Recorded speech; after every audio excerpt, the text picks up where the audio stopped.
तभी अचानक जंगल में हाथी आ जाते हैं और कमल के पीछे पड़ जाते हैं। पहले तो कमल बहुत घबरा जाता है, लेकिन फिर वो अपनी आम की बाइक से कहता है, तुम इन हाथियों से भी बड़ी बाइक बन जाओ।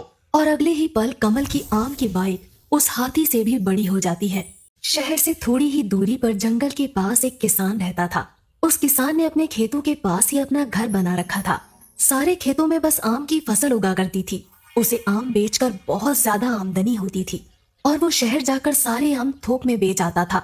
शहर और आसपास के सभी लोग उसे आम वाला कहकर पुकारते थे। उस आम वाले का एक छोटा बेटा भी था जिसका नाम कमल था।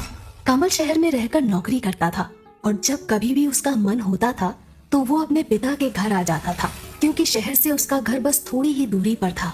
रक्षाबंधन से ठीक एक दिन पहले कमल शहर से अपने घर वापस आ जाता है और अपने पिताजी से कहता है, पापा, मैं रक्षाबंधन की छुट्टी लेकर घर आ गया हूँ और अगले 3-4 दिन तक यही रहूंगा। वो आम वाला कहता है, हाँ बेटा, तुम अंदर जाकर आराम करो, मैं जरा खेत देख कर आता हूँ। आजकल रात को बहुत सारे जानवर घुस आते हैं। वो किसान खेत देखने चला जाता है और थोड़ी देर बाद वापस आ जाता है। कमल अपने पिताजी से कहता है, पापा, मुझे लगता है हमें अब आम की खेती नहीं करनी चाहिए। एक तो आम केवल गर्मियों में होते हैं और फिर साल भर इंतजार करना पड़ता है। इससे अच्छा हम कोई ऐसी खेती क्यों ना करें जो पूरे साल भर पैदा होती हो और इससे हमें बहुत ज्यादा आमदनी भी होगी। तब कमल के पिताजी कहते हैं, तुम ठीक कहते हो बेटा, लेकिन मैं आम की खेती नहीं छोड़ना चाहता। मेरे बाप दादा भी आम की खेती किया करते थे। इतना कहकर कमल के पिताजी अंदर चले जाते हैं और कमल सोचने लगता है, अब पिताजी तो आम की खेती छोड़ने वाले नहीं। मुझे शहर जाकर कोई ऐसी दवा लानी होगी जिससे हमारे आम पहले के मुकाबले कई ज्यादा बड़े हो जाए। इसके बाद रक्षाबंधन की छुट्टियां खत्म हो जाती हैं और कमल वापस शहर चला जाता है। इस तरह समय गुजरता जाता है और अब धीरे धीरे गर्मी का महीना शुरू होने लगता है। हर बार की तरह इस बार भी गर्मियां शुरू होते ही कमल शहर से वापस अपने गांव की तरफ निकल पड़ता है। रास्ते में एक बहुत बड़ा जंगल पड़ता था। कमल जंगल से गुजर रहा था कि तभी उसे एक पेड़ के नीचे संत महात्मा दिखाई देते हैं। कमल अपनी बाइक खड़ी करके संत महात्मा के पास जाता है और कहता है, प्रणाम महात्मा जी। कमल की आवाज सुनकर महात्मा जी अपनी आंखें खोलते हैं और कमल से कहते हैं, आयुष्मान भव। बोलो बेटा, क्या कहना चाहते हो? कमल थोड़ा हिचकिचाते हुए कहता है, महात्मा जी, मेरे पिताजी सालों से आम की खेती करते आ रहे हैं, लेकिन आम की खेती से हमें ज्यादा पैसा नहीं मिलता। आप कोई उपाय बताइए ताकि हम ज्यादा से ज्यादा कमा सकें। तब वो महात्मा जी ध्यान लगाते हैं और उनके हाथ में एक दिव्य जल की मटकी प्रकट हो जाती है। महात्मा जी कमल से कहते हैं, बेटा, ये जादुई दिव्य जल है। इस मटकी के अंदर तुम जो कुछ भी रख दोगे वो जादुई हो जाएगा, लेकिन याद रहे, इसका उपयोग तुम केवल एक ही बार कर सकते हो। कमल वो मटकी लेकर अपने घर आ जाता है और रात भर सोचता है कि उसे जादुई जल का उपयोग कैसे करना चाहिए। तभी उसके दिमाग में एक आइडिया आता है, अगर मैं इस मटकी के अंदर एक आम को रख दूं तो वो आम जादुई आम बन जाएगा। फिर मैं उस जादुई आम की मदद से जो चाहे वो कर सकता हूँ। और कमल बागीचे से एक आम तोड़कर उस मटकी में रख देता है और सो जाता है।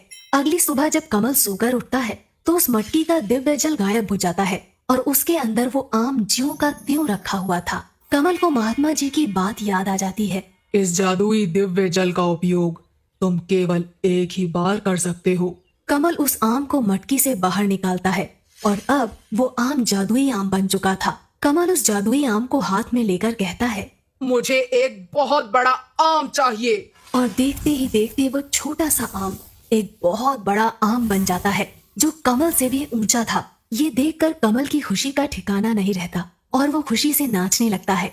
तभी उसे पिताजी की आवाज सुनाई देती है। कमल तुरंत उस आम को वापस से छोटा करके अपने बैग में छुपा लेता है और अपने मन में सोचता है, पिताजी तो बहुत सीधे साधे आदमी हैं। अगर उन्हें इस जादुई आम के बारे में पता चल गया तो गड़बड़ हो सकती है। मुझे यहाँ से दूर वापस शहर जाना होगा।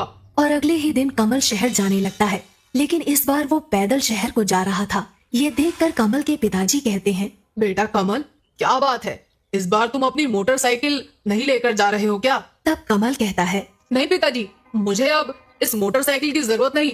मेरे दोस्त के पास बहुत सारी मोटरसाइकिल है। इतना कहकर कमल शहर की तरफ निकल पड़ता है। जंगल में पहुंचते ही कमल अपने बैग से वो जादुई आम बाहर निकालता है और उससे कहता है, मुझे एक जादुई विशाल आम की बाइक चाहिए। और देखते ही देखते वो आम एक बहुत बड़ी आम की बाइक बन जाता है। कमल उस जादुई आम की बाइक पर बैठकर पूरे जंगल का चक्कर लगाता है और आज उसे बहुत मजा आ रहा था। तभी अचानक जंगल में हाथी आ जाते हैं और कमल के पीछे पड़ जाते हैं। पहले तो कमल बहुत घबरा जाता है, लेकिन फिर वो अपनी आम की बाइक से कहता है, तुम इन हाथियों से भी बड़ी बाइक बन जाओ। और अगले ही पल कमल की आम की बाइक उस हाथी से भी बड़ी हो जाती है। और फिर क्या था, अपने सामने इतनी बड़ी आम की बाइक देखकर हाथी भी डर जाता है और वहाँ से भाग जाता है। शहर पहुँचने से पहले कमल अपनी आम की बाइक को बिल्कुल नॉर्मल बाइक बना लेता है ताकि शहर में किसी को उसके ऊपर शक ना हो। शहर पहुँचने के बाद कमल सोचता है, अब मुझे नौकरी करने की कोई जरूरत नहीं, मेरे पास जादुई आम की बाइक है। कमल अपनी नौकरी छोड़ देता है और अब वो दिन भर मस्ती करता था और रात होते ही अपनी बाइक को जादुई आम की बाइक बनाकर पूरे शहर का चक्कर लगाता था।